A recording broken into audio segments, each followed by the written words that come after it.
talk Man United. A wet, horrible, windy night at Old Trafford on Saturday against Chelsea, but a much-needed 3 points, wasn't it, for them? Yeah, and I just felt like the way they approached it was direct. I felt like they wanted to sort of like start fast with an intensity, give the Old Trafford fans something to sort of like cheer about and make it a difficult place to go and play. I thought they'd done that.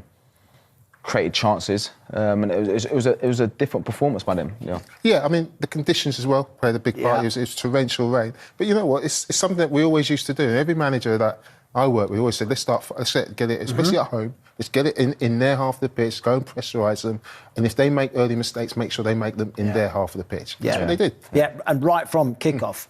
Brian Bowman takes it all the way back to the goalkeeper, and you say about playing in the opposition half, playing to the conditions. Yeah, and you know that especially the type of team that Chelsea are, they want to control the game through possession. They want to come to Old Trafford, frustrate the opposition, get on the ball. And they just didn't allow them to do that. They made them defend, made them get on the back foot. But even the fact that they'd done that, the whole atmosphere in the place was different. Yeah. The fans were up. There was more noise. You know, you win the first and second balls, and then once you've done that, then you can start playing. Another long ball. Not entirely certain. Best pass I've ever seen, by the way. Not entirely sure it was meant to go there, but that's early on in the game. This is even before the sending off. These are the chances that United have created. And all it is basic, doing because the ball goes wide, cross it, get bodies in the box, the ball comes out, sustain attack, set the ball wide, cross it, and that's what they did. Yeah, big opportunities. A great chance by Rhys James. It was a great tackle. But also it's about building confidence as well. And when you're going through a tough time, for defenders, it's not easy to say, right, let's not make any mistakes here. Let's go and play. I think what I would say is that what Man United have got now is players who are willing to run without the ball and run in behind. And in Brian Burma, someone who I think is one of the best at it, is always willing to make that run and gamble and see what happens. And we talked about going long. Play it again. We'll play it on. Long ball again from Bayindir. I think this is a great header from Šeško. Yeah. Didn't have too many touches in that first half, but that was a really important one. Yeah. I'm not sure what Robert Sanchez is doing that far off his line. See, keepers do this so much, and sometimes I feel like when you keepers just stay on their line, you actually make it a harder chance, because then you've got to sort of like run through on goal, then you've got to make your mind up on that. But when they come out like that... Goalkeeper, again, long, another long ball. And then you look at it here, Matt, look, they're 3 on 3. They're 3 on 3, and then although it seems like, it's the right thing to do anyway, no matter what the state of the game is. It's 3 on 3, and that's where the space is, and it's a big duel. And although he loses the first one, they pick up the pieces. Yeah. Pick up the and pieces, they sustain the attack, don't they? Yeah. Just by playing in the half. I also think that United players would have enjoyed it as well. Yeah, that period of the game, because you're playing at Old Trafford. You imagine it, and the crowd are behind you. They've got the crowd right behind it, and the adrenaline must be really flowing. And they played on that, and they used it to their advantage. We talk about managers and principles, and we talk about Pep Guardiola. He wants his teams to play, wants his teams to keep the ball. He wants to go and play on the opposition half. Ruben Amorim, we keep hearing, wants to play, wants his teams to play through the thirds, through the midfield.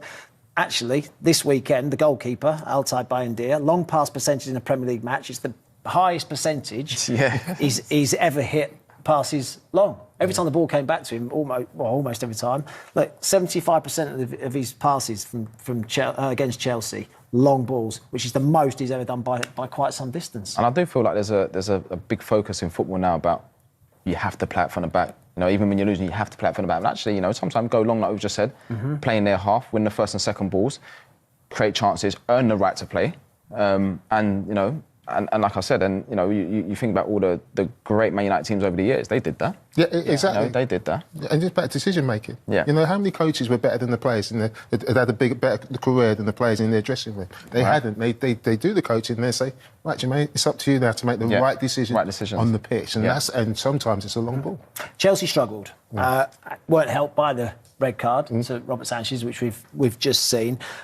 But did Enzo Maresca get his decision-making wrong at that point? Because he made a couple of subs. In fact, he made 3 subs by, 21 minutes? The earliest a Premier League team has made 3 subs.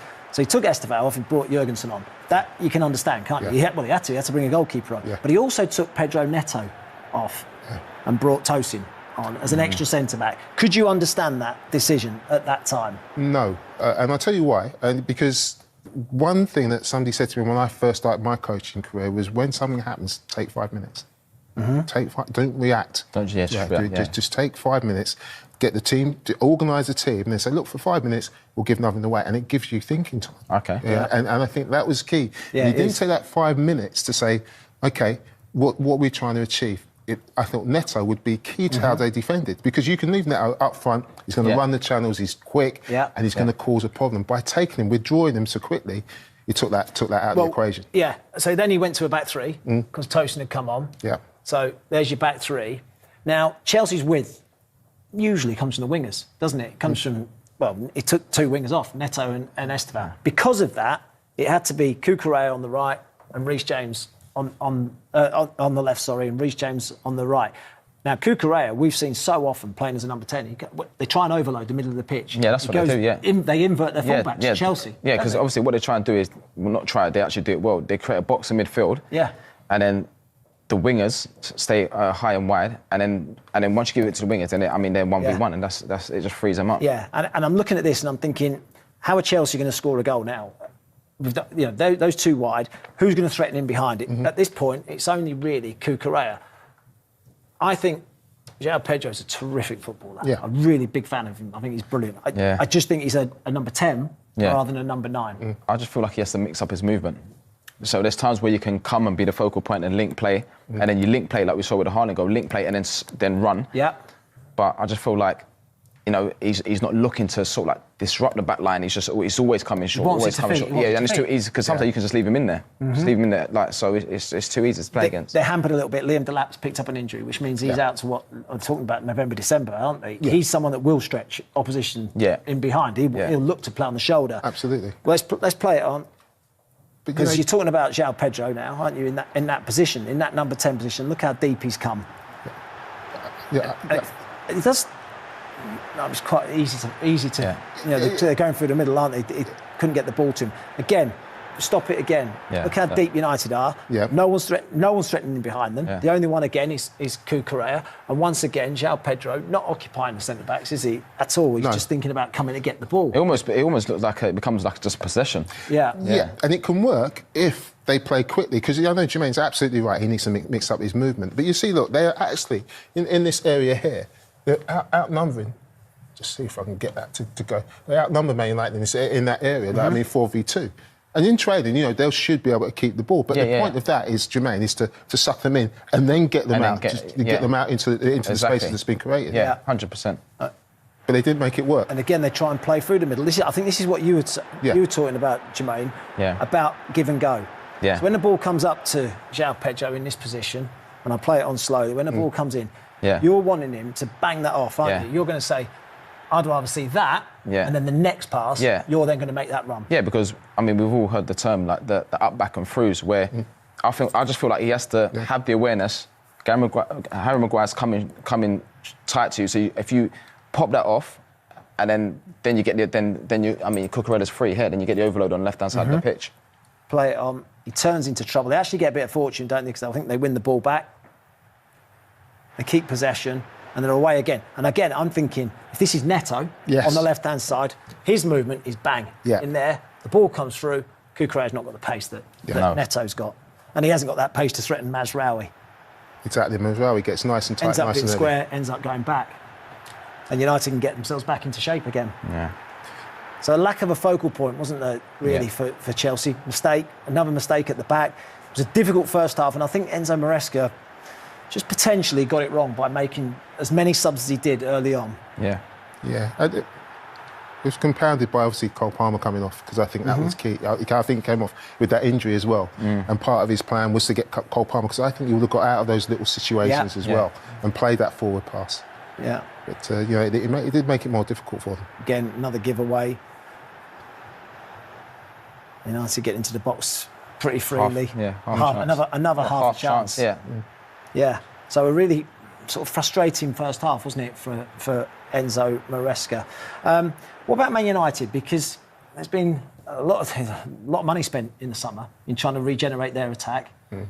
Cunha wasn't fit to start, was fit enough for the bench. He's brought Šeško in, he's brought Burmo in as well. So, he's brought 3 players in to try and rectify a problem. Didn't score enough goals last season. Hasn't really started off scoring. That takes time, doesn't it? I think it's forming relationships because obviously the players, Šeško, I mean, Burmo, the amount of goals that he scored last season for Brentford, he's a goal scorer. Cunha, we've seen what he can do at Wolves and that, but still, I still feel like takes a little bit of time, forming those relationships and that. But they're good players. They're certainly getting into the positions because if you look at the highest XG in the Premier League this season, it belongs to Man United. That's incredible. Their XG is 10.1. They've actually only scored 6. They're underperforming it by 4 goals. So it's not like they're not getting into the positions. It's now who's going to take those chances, isn't it? Yeah, and Jermaine, as a striker, it's about creating those opportunities. You get really frustrated if you're not getting opportunities. But they now have got to start converting that, because they are getting into good situations. I do think that's about anxiety as well. Yeah. But that's the positives, though. Yeah, absolutely. The fact that they're actually creating chances. I think if they weren't creating chances, then there'd be big problems. Yeah. And they need to be more comfortable playing for Man United as well.